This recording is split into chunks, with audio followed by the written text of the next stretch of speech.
আজ থেকে 100-200 বছর পর যখন গাজা বা ফিলিস্তিনের ইতিহাস লেখা হবে, যখন এই অভিশপ্ত হায়নাদের এই নির্মমতার চিত্র ইতিহাসের পাতায় তুলে ধরা হবে, তখন আপনি আমিও কাঠগড়ার আসামি থাকবো।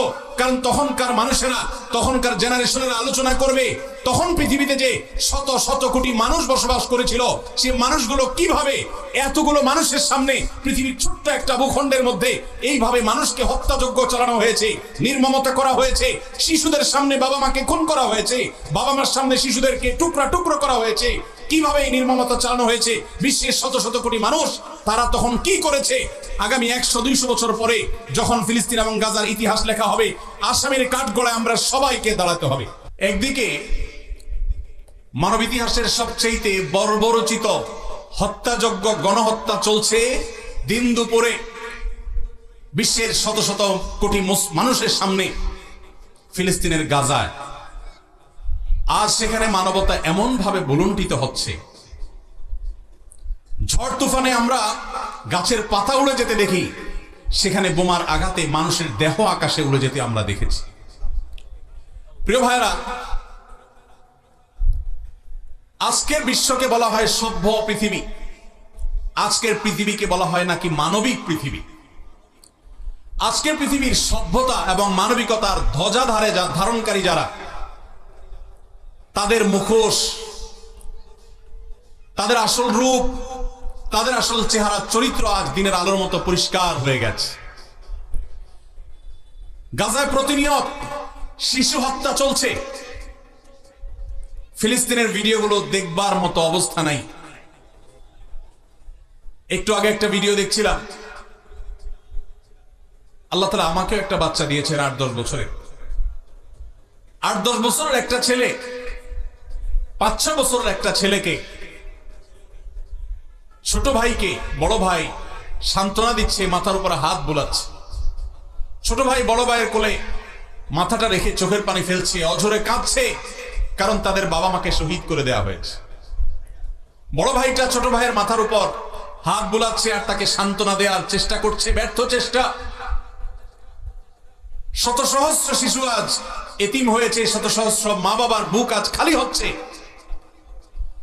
যারা নারী অধিকার নিয়ে পান থেকে চুন খসলেই চিৎকার চেঁচামেচি করে, সেই মানুষগুলো আজ পাথর হয়ে গেছে।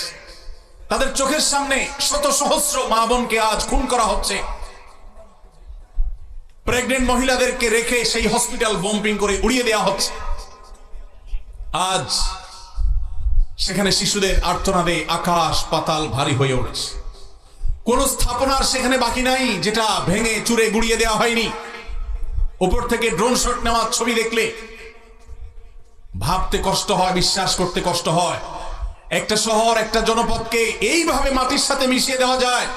সবচেয়ে অবাক করা বিষয় হলো, এই হায়নারা, এই অভিশপ্ত ইহুদিরা, এদের সবচেয়ে বেশি সমর্থন প্রকাশ্য দিবালোকে যারা করে, তারাই আমাদেরকে সবচেয়ে বেশি সকাল বিকাল মানবতার সবক শুনাইতে আসে। প্রিয় ভাইরা আমার, আজ পৃথিবীর তথাকথিত সভ্য, তথাকথিত উন্নত দেশগুলো প্রকাশ্য দিবালোকে এই অভিশপ্ত দেশকে তারা সমর্থন করছে, যারা মুসলমানদেরকে তাদের ভূখণ্ডে যুগ যুগ ধরে খুন করে আসছে, তাদের রক্ত নিয়ে হোলি খেলায় মেতে উঠেছে। আজ সেখানে মানবতার চিৎকারে, আর্তচিৎকারে আকাশ পাতাল ভারী হয়ে উঠছে। আজ থেকে 100-200 বছর পর যখন গাজা বা ফিলিস্তিনের ইতিহাস লেখা হবে, যখন এই অভিশপ্ত হায়নাদের এই নির্মমতার চিত্র ইতিহাসের পাতায় তুলে ধরা হবে, তখন আপনি আমিও কাঠগড়ার আসামি থাকবো। কারণ তখনকার মানুষেরা, তখনকার জেনারেশনেরা আলোচনা করবে তখন পৃথিবীতে যে শত শত কোটি মানুষ বসবাস করেছিল, সেই মানুষগুলো কিভাবে এতগুলো মানুষের সামনে পৃথিবীর ছোট্ট একটা ভূখণ্ডের মধ্যে এইভাবে মানুষকে হত্যাযজ্ঞ চালানো হয়েছে, নির্মমতা করা হয়েছে, শিশুদের সামনে বাবা মাকে খুন করা হয়েছে, বাবা মার সামনে শিশুদেরকে টুকরা টুকরো করা হয়েছে, কিভাবে এই নির্মমতা চালানো হয়েছে। বিশ্বের শত শত কোটি মানুষ তারা তখন কি করেছে, আগামী 100-200 বছর পরে যখন ফিলিস্তিন এবং গাজার ইতিহাস লেখা হবে, আসামির কাঠগড়ায় আমরা সবাইকে দাঁড়াতে হবে। আল্লাহর কাছে আমরা ক্ষমা চাই, হে আল্লাহ, আপনি আমাদের অক্ষমতাকে মাফ করে দিন, আমাদেরকে আপনি সক্ষমতা দান করুন। মুসলমান দেশগুলোর যারা তথাকথিত নেতা হিসেবে দায়িত্ব পালন করছে, আল্লাহ আপনি তাদের ঈমান এই চেতনা বৃদ্ধি করে দিন, তাদেরকে মুসলমান হওয়ার তৌফিক দান করুন, তাদেরকে মানুষ হওয়ার তৌফিক দান করুন। ভাইরা আমার, ফিলিস্তিন ইস্যুতে আমার তিনটি কারণে অনেক বেশি অনুতাপ হয়, আফসোস হয়, আক্ষেপ হয়। প্রথমত, সারা বিশ্বের মুসলমান দেশগুলো তো বটেই, অনেক অমুসলিম দেশেও হাজার হাজার লক্ষ লক্ষ মানুষ নির্যাতিত ফিলিস্তিনিদের সমর্থনে তারা রাস্তা বের হয়েছে, প্রতিবাদ করেছে, তাদের কষ্ট লাগার কথা তারা প্রকাশ করেছে। পৃথিবীর দ্বিতীয় বৃহত্তর মুসলিম দেশ বাংলাদেশ, এদেশের মানুষের মধ্যে ধর্মীয় আবেগ অনেক বেশি। আমরা অন্যের কষ্ট এভাবে দেখতে পারি না। এত সত্ত্বেও এই দেশে আজও পর্যন্ত ফিলিস্তিনিদের প্রতি সহমর্মিতা প্রকাশ করে একটি উল্লেখযোগ্য লক্ষ লক্ষ মানুষের কোন গণজমায়েত এই দেশের মাটিতে এখনো পর্যন্ত হয় নাই।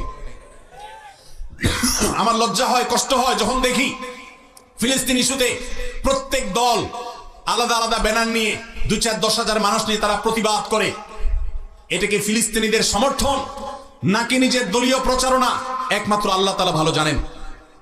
আমরা ফিলিস্তিন ইস্যুতে সকল দল মত চিন্তা দর্শনের ঊর্ধ্বে উঠে মানবিকতার জায়গা থেকে সবাই এক কাতারে দাঁড়িয়ে একটিবারের জন্য বিশ্বকে আমরা জানিয়ে দিতে পারি, বাংলাদেশের মানুষজন আমরা ফিলিস্তিনি মাজলুম মানুষদের সাথে আছি। আল্লাহ আমাদের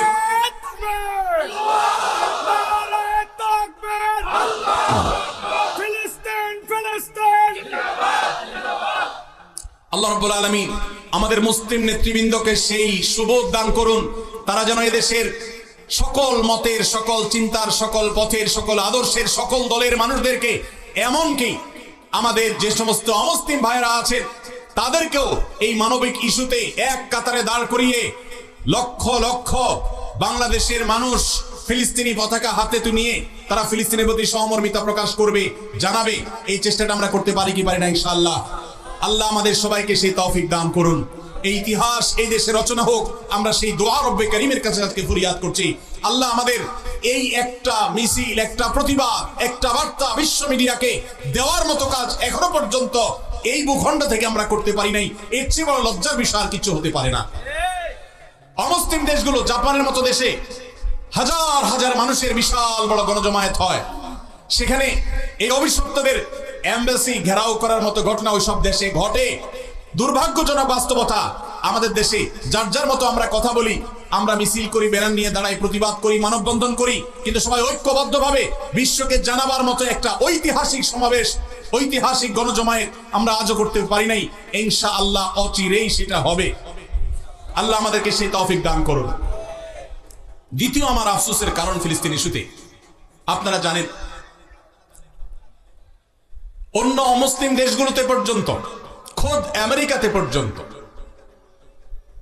ইহুদিদের বিভিন্ন প্রোডাক্ট গুলোকে অত্যন্ত কার্যকর ভাবে বয়কট করা হয়েছে।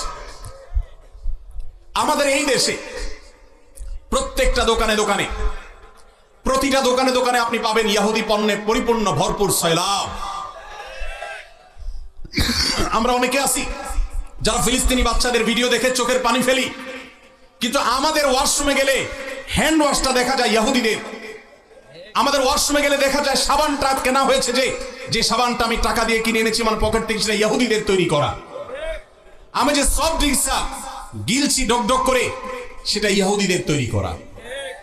এই সমস্ত পণ্য আপনি যখন মুদি দোকান থেকে কিনেন, আপনি কোন দোকান থেকে যখন ইহুদিদের কোনো পণ্য কিনেন, তখন আপনি পণ্য কিনেন না, আপনি মূলত ইহুদিদেরকে চাঁদা দেন বোমা হামলা করবার জন্য। আপনি যেটাকে টাকা দিয়ে সম্পদ কেনা, মাল কেনা মনে করছেন, এটা মাল কেনা নয়, এটা অভিশপ্তদের বোমাবাজিতে সাহায্য করা। লজ্জার বিষয়, কার্যকর ভাবে বাংলাদেশে এখনো পর্যন্ত ফিলিস্তিন ইস্যুতে আমরা একটা বয়কট কার্যকর ভাবে করতে পারি নাই। একটা সফট ড্রিঙ্কস শুধুমাত্র কিছুটা বর্জন করা গেছে আলহামদুলিল্লাহ, আর বাকি প্রোডাক্ট গুলো সব যেভাবে সেভাবে রয়েছে।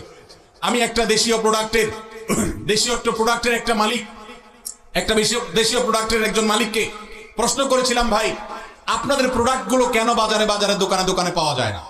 কেন ইউনিলিভারের মাল বাজারে পরিপূর্ণ?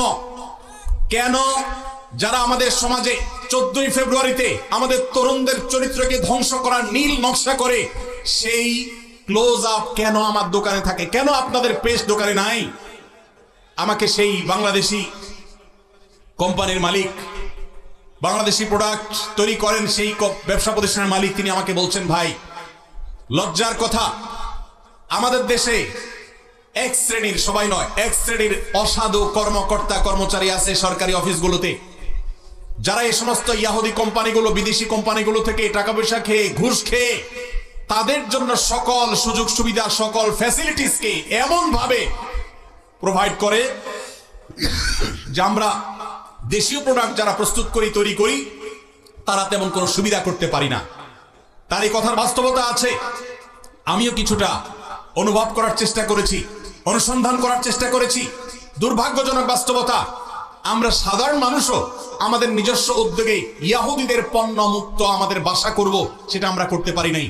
মনে রাখবেন, আপনি যদি ইয়াহুদিদের পেস্ট না কিনেন, তাদের সাবান না কিনেন, তাদের প্রসাধনী না কিনেন, তাদের কোন প্রকার আইটেম আপনি না কিনে তার জায়গায় যদি একটা মুসলিম দেশের তৈরি করা, আপনার নিজের দেশের তৈরি করা কোনো জিনিস আপনি নেন, কোয়ালিটি যদি একটু খারাপ হয়, দাম যদি একটু বেশিও পড়ে, আপনার এই কিনার কারণে, এই যে আপনি স্যাক্রিফাইস করলেন, একটু কম কোয়ালিটির জিনিস নিলেন, আবার দাম একটু বেশি দিলেন, এই স্যাক্রিফাইসটা কিয়ামতের ময়দানে ফিলিস্তিন ইস্যুতে আপনি আপনার ন্যূনতম দায়িত্বটা পালন করতে পেরেছেন, এই হিসাবে আল্লাহর কাছে হাজির হবে, এর সওয়াব আপনি আল্লাহর কাছে লাভ করবেন ইনশাআল্লাহ।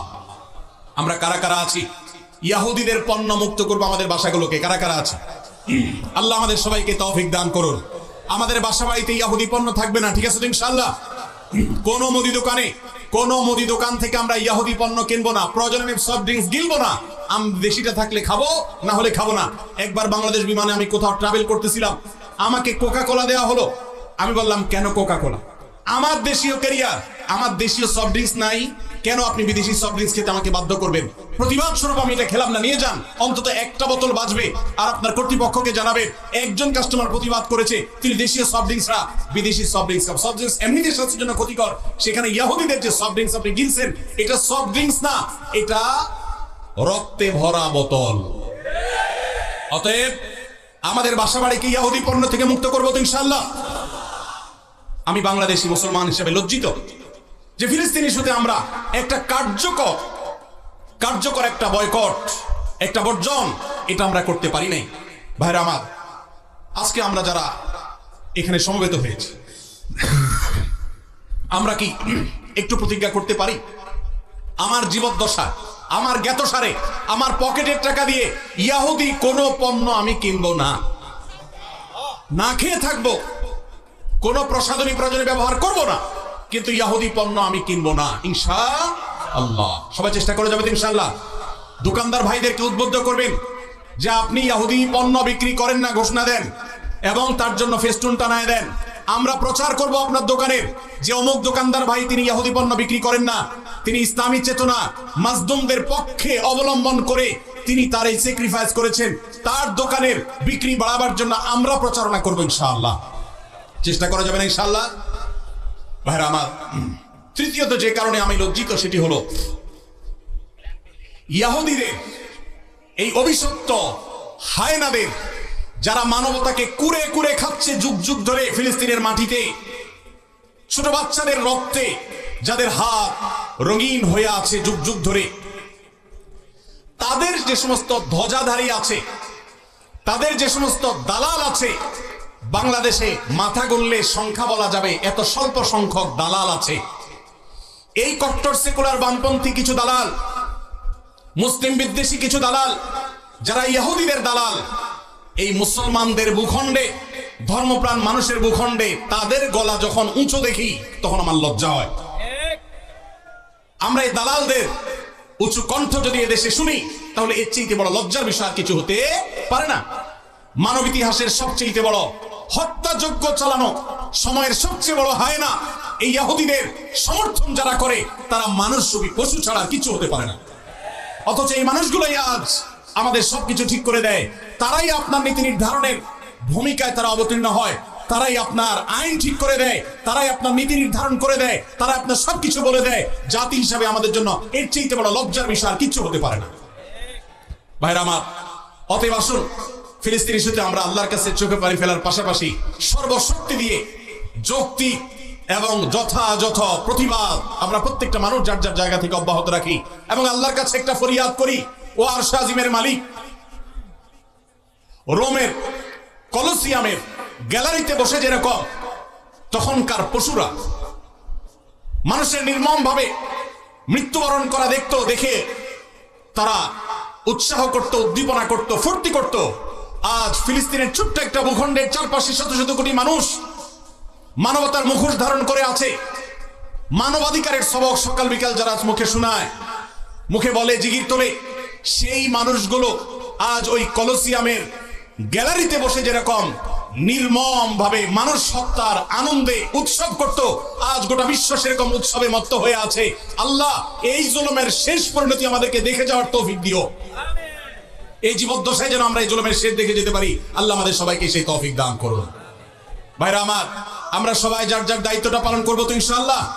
আল্লাহ আমাদেরকে সেই তৌফিক দান করুন।